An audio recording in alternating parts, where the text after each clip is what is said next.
Hello, everyone, and welcome back to the Copilot Compass, where each week we take a deep dive into Microsoft 365 Copilot. As always, I have the pleasure of being joined by my esteemed colleague, fellow Copilot enthusiast, and our resident smart guy, Logan. Thanks, Ben. Happy to be here. Awesome. Logan, why don't you tell the folks at home a little bit more about what they can expect in this week's episode? Yeah, so as always, we're going to get started out with our question of the week, and then we're going to get to our topic, which is the business case builder for Copilot. So it's a tool that Microsoft has created that allows you to calculate the ROI on Copilot, amongst other technologies. So yeah, it should be interesting. I'm excited to get into it. And yeah, make sure to stay tuned to the end for a sneak preview of what we have coming out next. And don't forget to like, subscribe, and comment. All right, let's jump into our question of the week.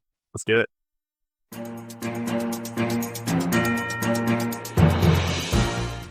Okay, so let's jump into our question of the week. And remember, you can submit your own questions either by leaving a comment on this video or by emailing the email address in the description. So this week, our question is, what are some tasks Copilot handles better than humans and vice versa? Yeah, better than humans. I think, let me think here. I would say there's a few that come to mind. I think the most impactful one for me is email triaging, so to speak. I wake up with a lot of emails in my inbox that are unread. Just, my team's global, so a lot of things can happen overnight. Long threads can happen. And without Copilot, like there's not really a way for me to, sort of read the book by its cover by just looking at the subject line. Like, sure, emails can be marked as important and stuff like that, but half the time important emails aren't marked as important, and the other half emails are marked as important that aren't that important. So like, there's not really a good way for you to sort through that, but Copilot's really good about, I give it a very specific prompt, like, hey, what are the 10 most urgent emails with an action item for me in my inbox that are unread? Things like that. Like that can really help me with the organization side of things. I think where humans are better is really when it comes down to like strategic decision making. It's going to be good about getting you the info that you need to inform you in your decision. But at the end of the day, Copilot's not running Fortune 500 businesses as its CEO, right? It's assisting those CEOs, but at the end of the day, strategy, operations, like key decisions and pivoting the business, that's going to be a human input for foreseeable future. But I don't know. Hopefully, I didn't take your two. But what do you got, Logan? I mean, a little bit similar, but yeah, I think that Copilot really is great at, just generating a ton of content and like a ton of notes. And, it might be the most well refined. It might not be exactly what you want, but it's going to be a lot of information. And what you want is probably somewhere in there. But then to kind of go off the opposite side of that, you have all this information, you have all these notes, content, whatever. But like making it look just aesthetically nice. And so whether that is like in PowerPoint, I think is like the number one use case that I'm thinking of right now is actually having Copilot try to make these slides look nice. It's not there yet. You really need a person to come in there and make it look nice. But who knows? We'll see. I mean, I'm sure that's on the way, and eventually, Copilot will be making things look pretty too. But for now, I think that's one of the areas where it struggles and humans really pick up the slack. No, I know you were camping last week, a little behind the scenes here, but Microsoft actually did announce that Copilot is coming to the designer feature in PowerPoint. So we'll be really curious to see what that looks like when that comes out. I just saw something, but I didn't see when, but definitely excited about that. All right, well, yeah, we're gonna talk about business case builder. Are we ready to get into it? Cool. Yeah, let's do it.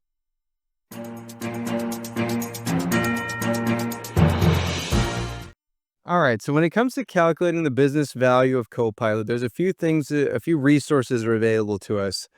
There is a business case builder that Microsoft has online.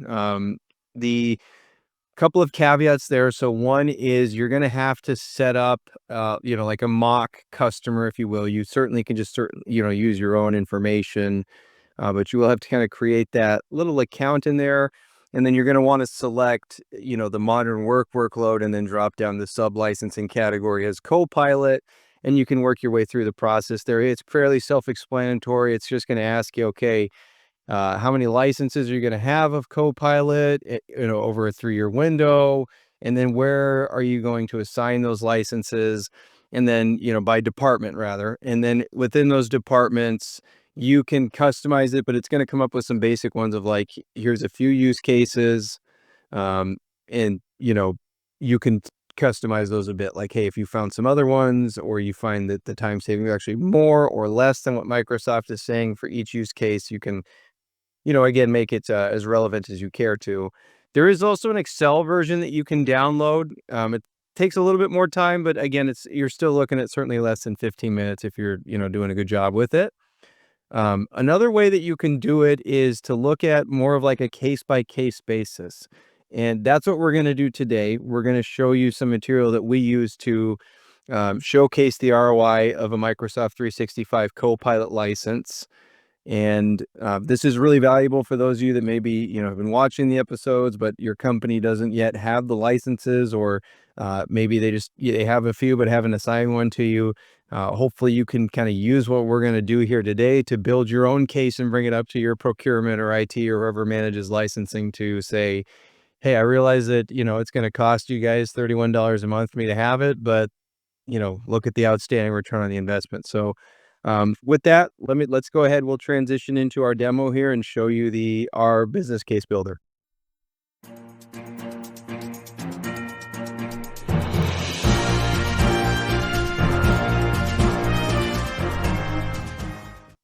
Okay, so this template that you're looking at is to build a business case around a single prompt or a single use case of Copilot. So this could be something like transcribing meeting notes and collecting action items, or it could be writing blogs and creating the first draft. Whatever the case might be, you can come up with whatever you'd care for here. Now, obviously, not everything in here is crazy valuable to calculate the ROI itself, but let me just walk you through it piece by piece. So first, we'll look at the business group or persona. So just kind of, who is this for? If you're trying to justify this for an individual license, you're going to obviously select yourself and your role. Then a brief description. So what is it that this person needs to complete? And this is looking at the whole process, not only where Copilot might come into play. So let's say, as an example, we'll go use the blog example, that, you are trying to identify a topic, create a first draft of the blog, finalize that, and then publish it to a site. Then we're going to talk about what applications are we going to use. Now, we typically are talking about Microsoft 365 Copilot in the Copilot Compass. Sometimes we're talking about Copilot Chat, but this could also be used for Copilot Studio, Power Platform agents, whatever the case might be. Now, the next piece is here on the right side is, how do we know it's successful? Is it saving time? Is it a published article that's well read? What are we defining success as here? And then we're going to talk about, think through the value here. In the case of a blog, time savings is the obvious answer, but it might be creating new ideas for you that you didn't think of yourself, or providing editorial reviews and offering new sections that you might want to add to the content, or coming up with statistics to support your case. So whatever the case might be, what's the value here? Now, when it comes to calculating a return on investment, or the value of Copilot, what we're really talking about here is down at the bottom. This is all time savings. Now, I recognize that what we're talking about here is personal productivity. This is not hard dollars that the business is realizing. And sometimes when I walk through this example with corporations, they say, well, that's great, but I'm still paying the same amount of money for the person that uses this license. You can certainly do a lot more work there with, exploring sales use cases and showing kind of time to close improvements, or, a greater percentage of pipeline to close, whatever the case might be. They can provide those hard dollar savings. Agents, also a lot of hard dollar savings there, but this is really better.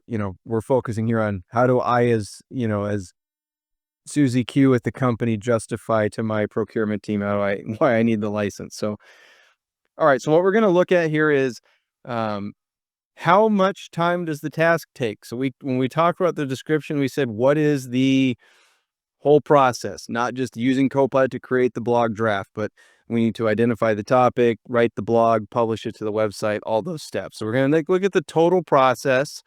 And then what we're going to look at is the efficiency improvement. And this, your calculations here are only going to be as good as the numbers that you give it for the estimate. So you can do just a rough estimate. and just know that your numbers might be a bit off one way or the other, or you can really spend the time to, actually test out the use case with somebody that has a license and then provide, a hard metric here for those efficiency improvement. Then we're going to look at the number of unique workers that might use this. If you're doing this just for yourself, then the number of unique workers is just one. But if you've got a team of folks that might also benefit from this, then you can factor in those folks as well. And that's going to show you a value in the forms of an hours saved, in this case, a weekly basis.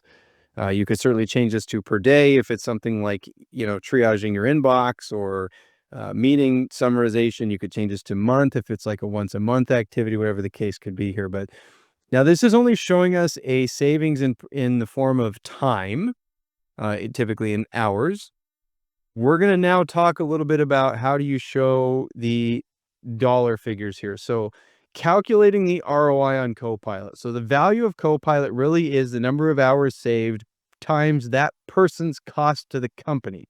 Now, one other factor to consider here, cost to company is not just salary, right? Like, so we've got, benefits that are included, what are some of the costs that the business incurs is, providing laptops or office space if you're, a hybrid or in-person team, whatever the case might be. So, use your HR department for this, but you can figure out what's the cost to the company of that employee. And then multiply that times the hours saved that we're finding from Copilot. Now, before we get into showing an example here, what I do want to say is that Copilot only costs $31 a month.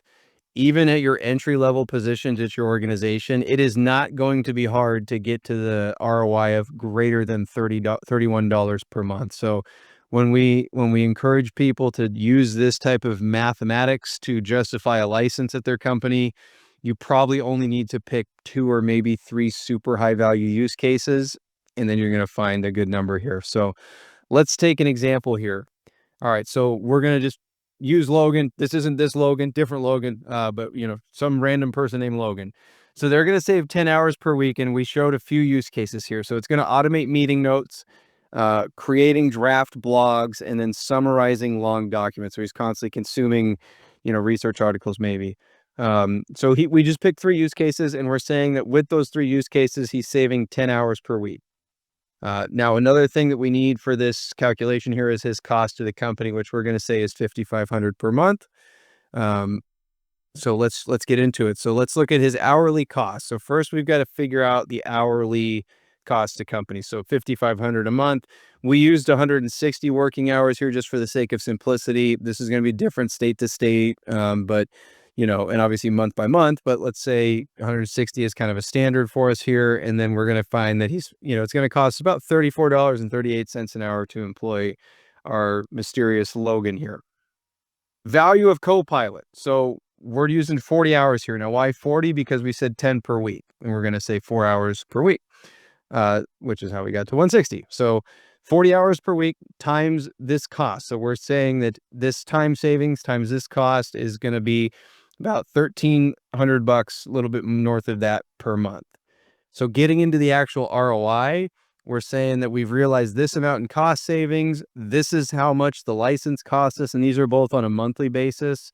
And the ROI there is 44.36. So you're seeing here, we're only talking about 10 hours of savings already at 44x ROI just based on these couple of use cases. Obviously, it's meant for an example purposes. It's going to be different when you're talking about, a C-level person at a Fortune 500 company, but it's going to be easy for you to at least get to 10x ROI, even with just a couple of use cases. So if you're struggling to convince your leadership that this is a license that's worthwhile, really would encourage you to go through this effort. It'll take you less than 10 minutes, and you can really have some good metrics to show to back up the justification for the license. So good luck, everybody.